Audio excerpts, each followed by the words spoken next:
of all, it's a validation of the work that has been done over the last few years. We see that many consumer companies have peaked in their valuation in 2021 during COVID, and we've progressed since then a lot in terms of our economics, in terms of our absolute growth and profitability. So I think, first of all, it's a validation from the outside that things are on the right track.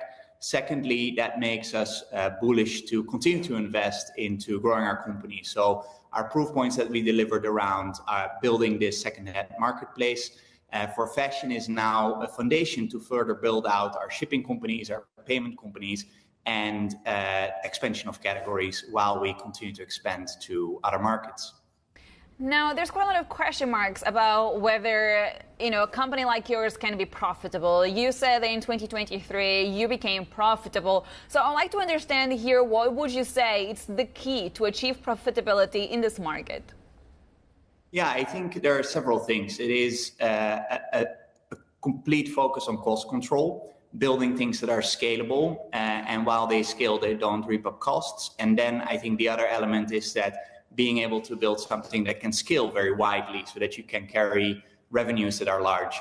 And then you get to profitability. So it's the basics of business. And I think, yes, within our industry, we have not seen this a lot. And that's because not many businesses have built economics as we build and have built the scale as we've built. So they're the first ones to get to these scales. We're the first one to get to these economics. And thereby, we're proving the world that this is possible. When it comes to secondhand, however, this is not really a new business. We've seen the likes of eBay, Vestiaire Collective for perhaps more luxury items. What I would like to understand here is whether there's a risk that you are achieving your peak. Well, actually, I think it's very clear that we're not achieving our peak. Even our most mature markets, measured by listings per capita, are still growing double digits and are profitable. Then next to that, we have a wide range of 22 markets in our portfolio, which are way lower maturity, growing much faster. So even within the countries where we are, we're not peaking out. And next to that, we're launching many new countries every year. The world is not yet developed secondhand to a level that we see we have in mature markets, which are still growing fast. So peaking is absolutely not on our mind, as we see in our data that's clearly not there. And then next to that, we're just doing this now in mostly low-value fashion, and we're expanding into luxury fashion, and we're expanding into new categories such as electronics, which we just launched a few weeks ago. So we're really at the beginning of building the fundamentals on which we hope to see, decades of growth. So for when would you like to see an IPO?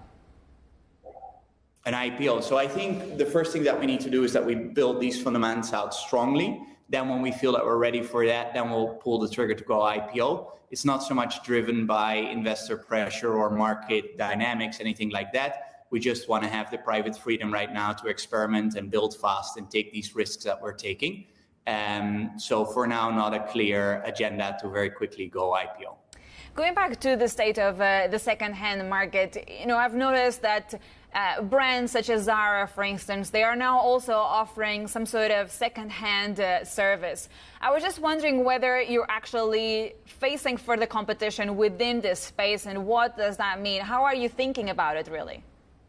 Yeah, so what we see, obviously, we look at the market and we see a lot of new initiatives coming from, for example, Zara, but also from many other companies and new started companies. And what we see actually is that the market by itself is growing a lot. So this is not like the bear market, which is static and people are taking market share from each other. It's a fast growing market that is at early stage of development, where we see that, we can learn a lot from our competition and we all together can grow this market.